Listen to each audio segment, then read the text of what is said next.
Hello. Today I will be returning to a ship I covered a while ago. It was under the code name Yerevan. It was of course the new Kiev, the tier 8 Kiev, which is probably my favorite new ship that has come out of this whole split, Russian DD split.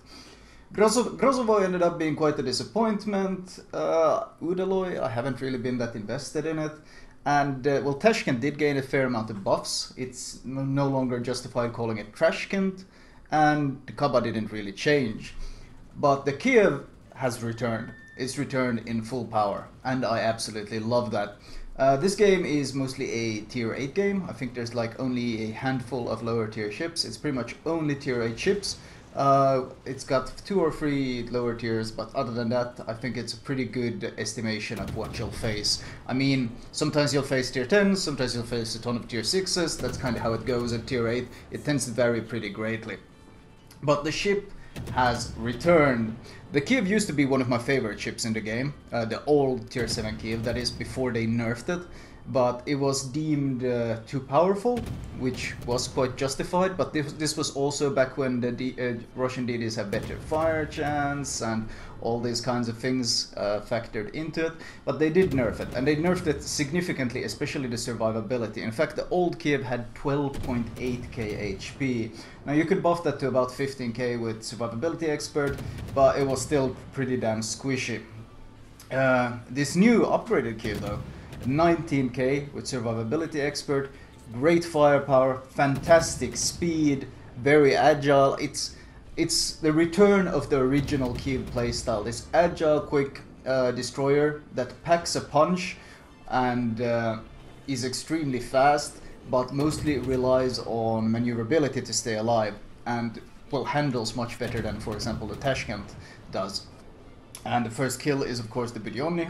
You want to get rid of any cruiser, railgun cruisers especially, because, well, the cruisers are the biggest threat. Battleships are pretty easy to deal with in general. You just need to dodge them when they fire, which is usually once per 25 to 30 seconds. But cruisers, of course, not only are they significantly more accurate, but they can fire very, very often, and it's quite troublesome to attempt to dodge volley after volley after volley when they can even space them out so that they shoot one gun every 5 seconds or even less. So getting rid of the Budyonny, especially since it has railguns, is very important and makes life a lot easier. So I focused him first. I even called target on him to get my team to focus him. And now that he's dealt with, now I of course start burning down the Bayern.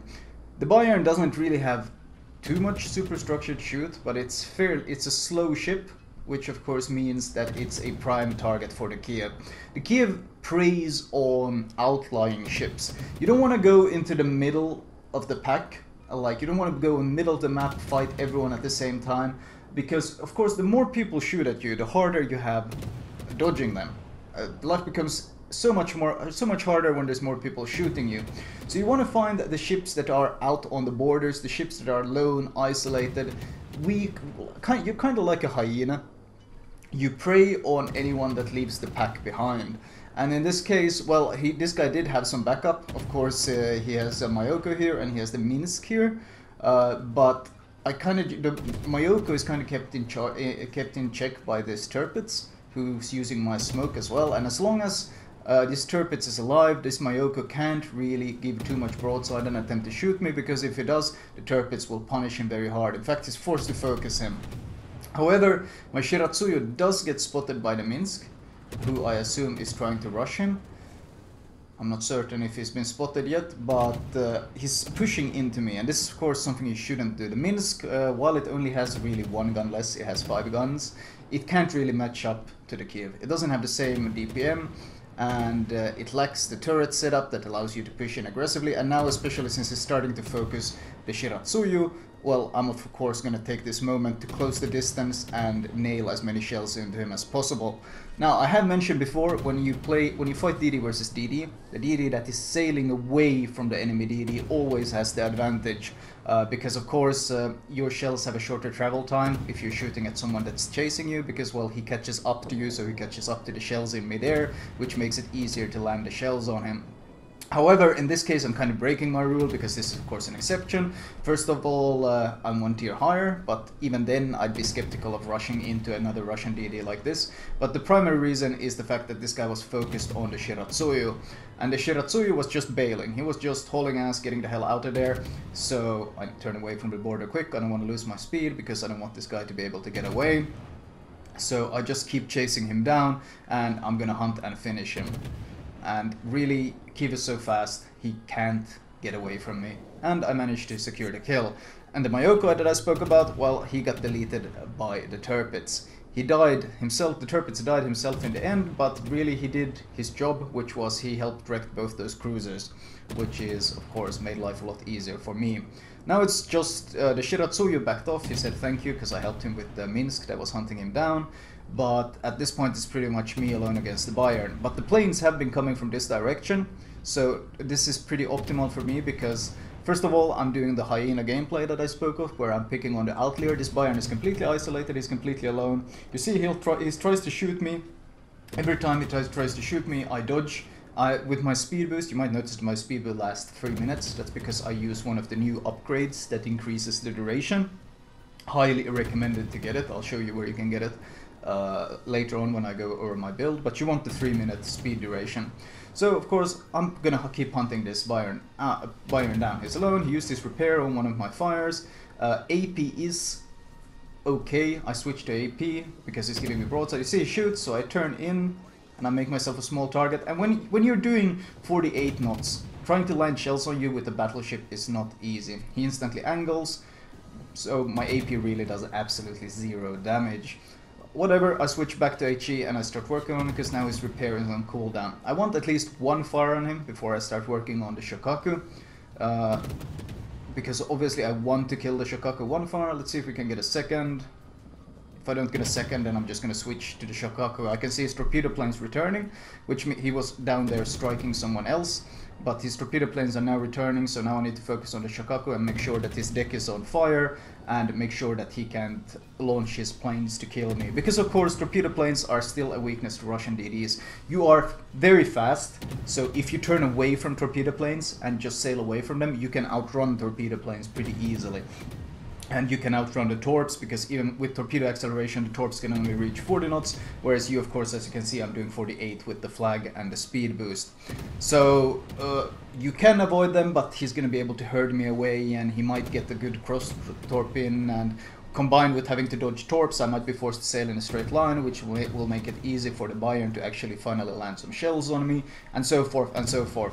So I start focusing on the Shokaku as soon as I see the torpedo planes coming back, because I need to deal with him, need to get rid of that threat. He of course eats great HE damage, since he doesn't have the armor, so the shells don't shatter. He blows his repair, he tried to delay it as long as possible. He blows his repair to try to get some planes into the air. But as soon as he blows his repair, I set him on fire again. I bump into the border, I instantly turn away, because we don't want to be border-hugging lamers. You might notice, by the way I sailed there, how I sailed north, away from him. I didn't straight up chase the Shokaku, but I sailed away from him. The reason for that was I wanted to create distance between me and the Bayern, because I was focusing so hard on the Shokaku, making sure he got killed. At this point he's got unrepairable fire, so I don't care about him anymore. He's going to die and there's nothing he can do about it, as I said. But the reason why I sailed north like that, at that angle, was even though it meant the Shokaku created some distance between me and him, it also meant that I created significantly more distance between me and the Bayern. And if you are very close to a battleship, well, no matter how fast and how much you evade, he will be able to nail shells on you. So the reason for my change of course there was, of course, to make it as hard as possible for this Bayern to hit me. And the Bayern is turning in, he's trying to nail the Shiratsuyu, I assume. Shiratsuyu is once again working as kind of a target sponge for me. He does give broadsides, I switch to AP. But once again, the Bayern really isn't the best target for AP, because, well, I hit the superstructure, but the damage isn't really that impressive. I don't have his full broadside yet, granted, but still, the damage wasn't really that good. But I still managed to get the kill, and the next target in front of me is now the Kutuzov. Kutuzov is, of course, a target I would be quite skeptical of taking on just like this. The Kutuzov has, of course, many of the traits that you don't want to face, which is very rapid firing, quick reloading railguns. So the Kutuzov is one of the best at shooting DDs. So in general you don't really want to be fighting him, but he is heavily focused on defending their cap. The Fiji is taking his attention. So, and most importantly of all, my smoke is available.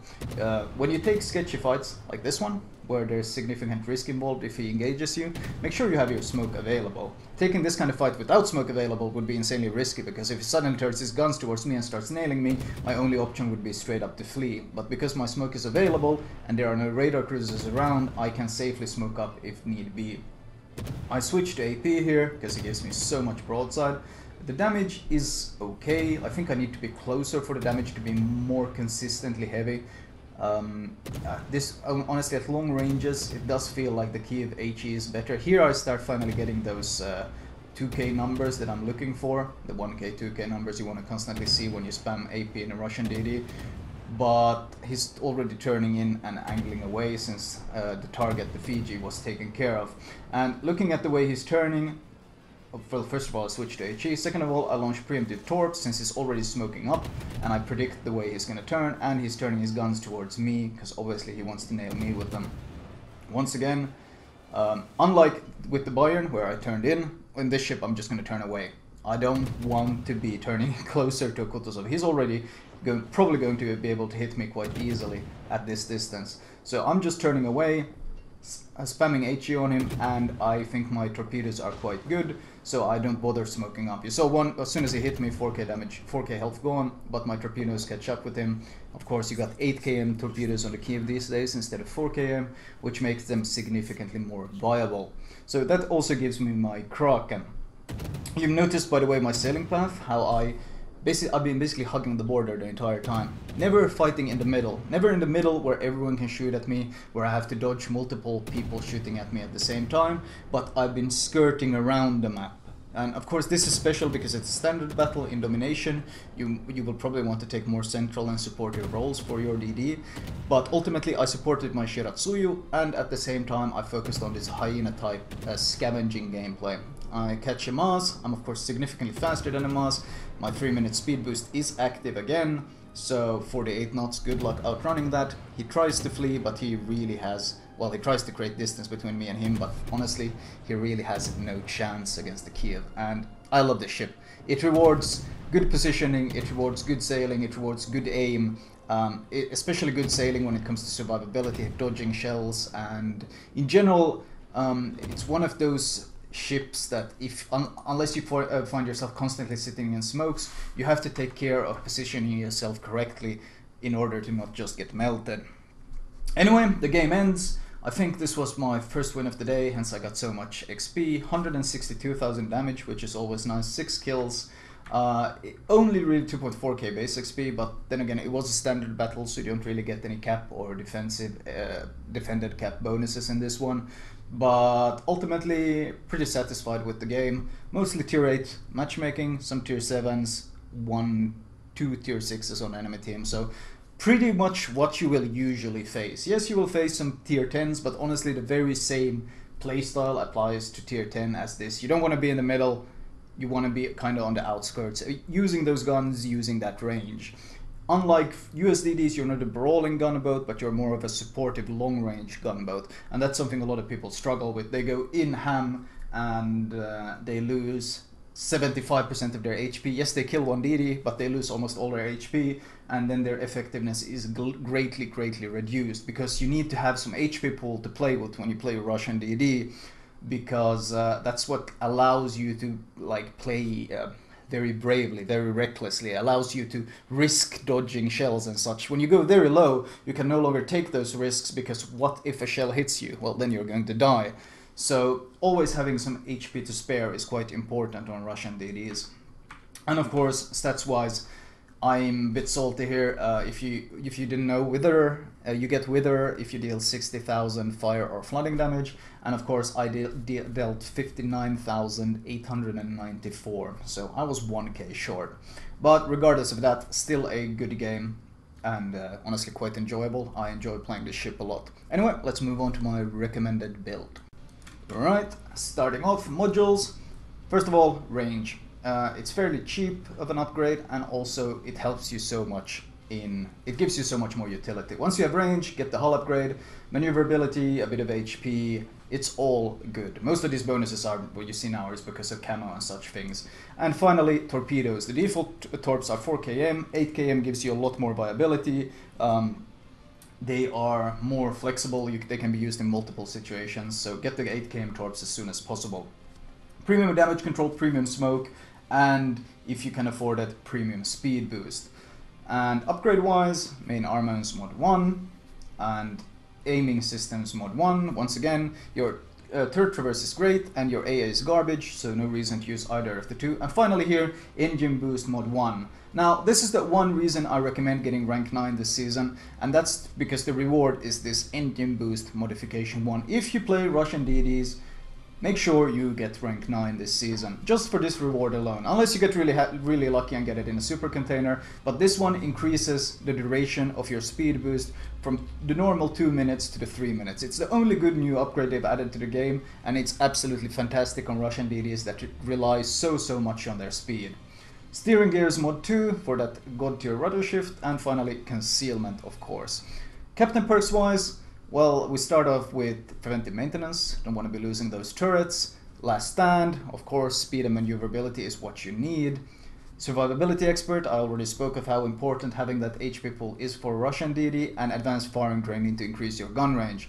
The 3 following points I put into demolition expert. Now after this, you probably want to start working on, this is of course the basis of my Khabarovsk build, my tier 10 build, so you can use this all the way to the tier 10. And of course I like getting basic firing training or superintendent, or alternatively superintendent and vigilance. Of course getting superintendent also means that you can switch to using heal at any point, and the same build will work just fine. Like you get heal on Tashkent and Kaba, and you can switch to using it at any point because of course superintendent also gives you additional smoke or additional heal. An alternative for the last 2 points is also getting adrenaline rush and priority target with the last 3 points. But honestly I prefer my build that doesn't rely on you going low HP, because your effectiveness drops so much when you lose HP, and that's, I mean, even though yes, adrenaline rush kind of compensates for it, you don't really want to be losing HP early on in a Russian DD, because you want to have a kind of a reckless playstyle when it comes to playing these. And as soon as you're low HP, you can't be reckless because you risk getting killed, and that's of course quite frustrating. Anyway, that was my Kiev commentary. I hope you guys enjoyed it.